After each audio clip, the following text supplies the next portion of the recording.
सभी का हमारे YouTube चैनल पर जिसका नाम है सौरभ क्लासेस।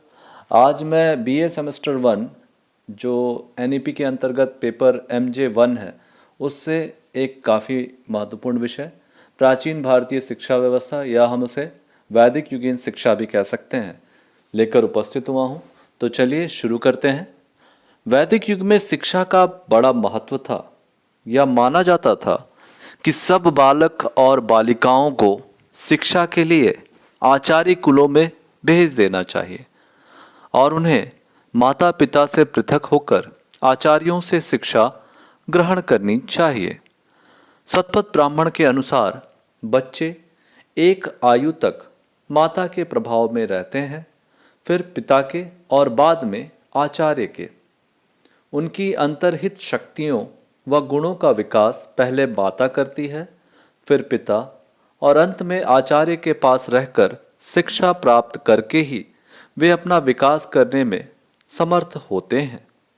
जिस प्रकार माता बच्चे को गर्भ में धारण करती है, वैसे ही आचार्य शिष्यों को अपने गर्भ में धारण कर अर्थात उन्हें अपने संरक्षण प्रदान कर शिष्य को बाह्य प्रभाव से मुक्त रखता है और वे उसी के प्रभाव में रहकर बड़े होते हैं। यह भाव एक वेद मंत्र में प्रकट किया गया है। बालक और बालिकाओं को उपनयन संस्कार के पश्चात आचार्य कुल में निवास करना होता था और वहां ब्रह्मचर्य पूर्वक रहते हुए शिक्षा ग्रहण करनी होती थी। उपनीत अर्थात जिसका उपनयन संस्कार हो चुका हो, ब्रह्मचारी का उल्लेख ऋग्वेद में आया है और उसे देवों का एक अंग कहा गया है। अथर्ववेद में ब्रह्मचर्य की महिमा का सुंदर रीति से वर्णन विद्यमान है, जिससे यह भी सूचित होता है कि बालकों के समान बालिकाएं भी आचार्य कुलों में रहकर ब्रह्मचर्य पूर्वक विद्या का अध्ययन किया करती थीं। अथर्ववेद के अनुसार ब्रह्मचर्य के तप से ही राजा राष्ट्र की रक्षा करने में समर्थ होता है और ब्रह्मचर्य द्वारा ही आचार्य वह योग्यता प्राप्त करता है जिससे कि वह ब्रह्मचारियों को विद्या दान कर सकता है। ब्रह्मचर्य व्रत का पालन करके ही मनुष्य तेजोमय ब्रह्म ज्ञान को धारण करता है और वह सब देवताओं का अधिवास बन जाता है अर्थात सब देवी गुणों को प्राप्त कर लेता है। एक अन्य वेद मंत्र में कहा गया है कि ब्रह्मचर्य के तप से ही देवों ने मृत्यु पर विजय प्राप्त की थी और ब्रह्मचर्य द्वारा ही इंद्र ने देवों को स्व अर्थात सुख समृद्धि से परिपूर्ण कर दिया था। शिक्षा का प्रारंभ उपनयन संस्कार द्वारा होता था। इस अवसर पर बालकों और बालिकाओं को यज्ञोपवीत धारण कराया जाता था। 3 धागों से बना हुआ यज्ञोपवीत उन 3 व्रतों का प्रतीक था जिन्हें ब्रह्मचारी ग्रहण करते थे। वैदिक साहित्य में यज्ञोपवीत को परम पवित्र आयुष्य अर्थात आयु प्रदान करने वाला, दीर्घायु प्रदान करने वाला और शुद्ध कहा गया है। इसे धारण करने के बाद बालक आचार्य कुल में निवास करने का अधिकारी हो सकता था। जब कोई विद्यार्थी विद्या अध्ययन के लिए आचार्य कुल में जाता था तो आचार्य उससे प्रश्न करता था कि तुम किसके ब्रह्मचारी हो। विद्यार्थी के यह कहने पर कि मैं आपका ब्रह्मचारी हूँ, आचार्य उससे कहता था नहीं, तुम इंद्र के ब्रह्मचारी हो, तुम अग्नि के ब्रह्मचारी हो और मैं तुम्हारा आचार्य हूँ। इंद्र को देवताओं का राजा माना गया है और अग्नि द्वारा यज्ञिक कर्मकांड का अनुष्ठान होता है। देवों और पितरों द्वारा जिन विद्याओं व ज्ञान का विकास पहले किया जा चुका था, उन्हीं की शिक्षा ग्रहण करने के लिए ब्रह्मचारी आचार्य कुल में प्रवेश किया करते थे। अतः वे स्वाभाविक रूप से देवों के राजा इंद्र के ब्रह्मचारी हुआ करते थे। सब धार्मिक कृत्य तथा यज्ञिक अनुष्ठान अग्नि द्वारा ही संपादित होते थे और आचार्य कुल में निवास करते हुए ब्रह्मचारियों को प्रातः साय अग्निहोत्र करना होता था। इस कारण इन्हें अग्नि का ब्रह्मचारी भी कहा जाता था।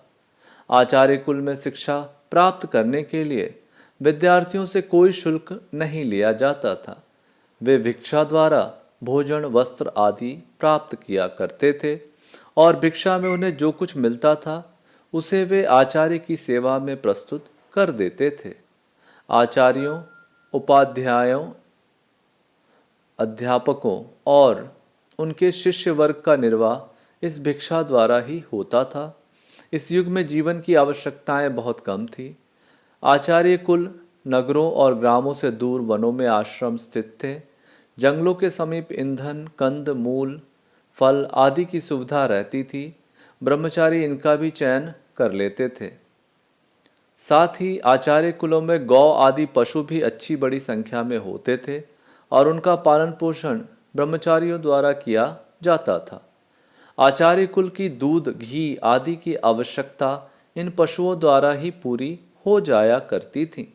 आचार्य कुल के साथ गौशालाओं की सत्ता प्रायः अनिवार्य मानी जाती थी।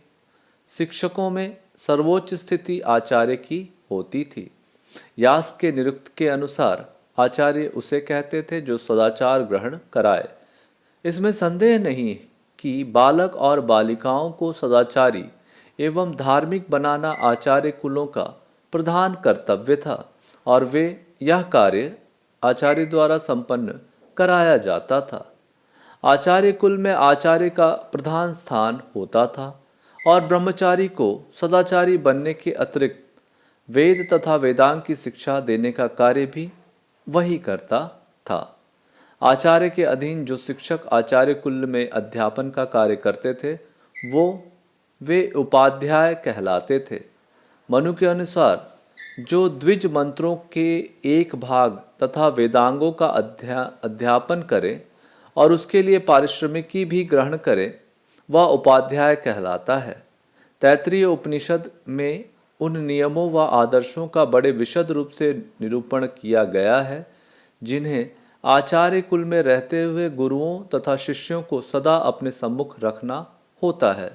शिष्यों को अध्ययन करते हुए और गुरुओं को अध्यापन कराते हुए रत, सत्य, तप, दम, शम, अग्निहोत्र का अनुष्ठान, अतिथि सेवा, सब मनुष्यों के प्रति समुचित व्यवहार और अपने साथियों के प्रति कर्तव्य पालन का सदा ध्यान रखना चाहिए। ब्रह्मचर्य पूर्वक आचार्य कुल में निवास कर जब विद्यार्थी शिक्षा पूर्ण कर लेते थे तो उनका समावर्तन अर्थात दीक्षांत संस्कार होता था। इस अवसर पर जो उपदेश आचार्यों द्वारा शिष्यों को दिया जाता था तैत्तिरीय उपनिषद के अनुसार वह इस प्रकार था। सदा सत्य भाषण करना, सदा धर्माचरण करना, स्वाध्याय में कभी प्रमाद न करना। प्रमाद का अर्थ होता है अहंकार। आचार्य को जो धन प्रिय हो वो दक्षिणा रूप में प्रदान कर गृहस्थ आश्रम में प्रवेश करना ताकि संतान उत्पन्न कर वंश की परंपरा को कायम रखा जाए।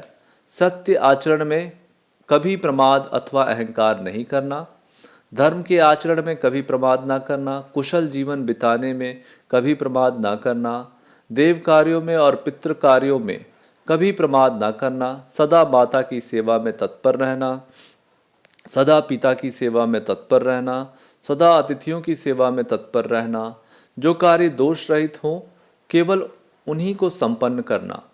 शिष्यों को गुरुओं के अच्छे कार्यों का ही अनुसरण करना तथा किसी भी अनुचित कार्य का अनुसरण नहीं करना। सदा दान के लिए तत्पर रहना, श्रद्धापूर्वक दान देना। यदि तुम्हें कभी इस बात का संदेह हो कि क्या कर्तव्य या अकर्तव्य है, कौन सा आचरण समुचित या अनुचित है और क्या ज्ञातव्य और क्या अज्ञातव्य है, तो यह देखना कि धर्मयुक्त परम विद्वान और सदाचारी ब्राह्मणों का संदिग्ध विषय के प्रति क्या रुख है। वे जैसा करते हों वैसा ही तुम्हें करना है। यही मेरा आदेश है, यही मेरा उपदेश है और यही वेदों तथा उपनिषदों का विधान है। इस प्रकार से अब हम इसका अंत में निष्कर्ष देखेंगे। इस प्रकार उपरोक्त अध्ययनों द्वारा हम पाते हैं कि प्राचीन काल अथवा वैदिक युग में शिक्षा का काफी महत्व था। यद्यपि शिक्षा का प्रधान उद्देश्य धर्म से संबंधित शिक्षा देना था, लेकिन इससे व्यावहारिक जीवन के प्रति दृष्टिकोण भी विकसित किया जाता था। बालक एवं बालिकाओं दोनों को शिक्षा आचार्य द्वारा आश्रमों अथवा आचार्य कुल में दी जाती थी और शिक्षा द्वारा व्यक्ति की चातुर्दिक प्रतिभा को उभारा जाता था। तो आज के लिए बस इतना ही। धन्यवाद।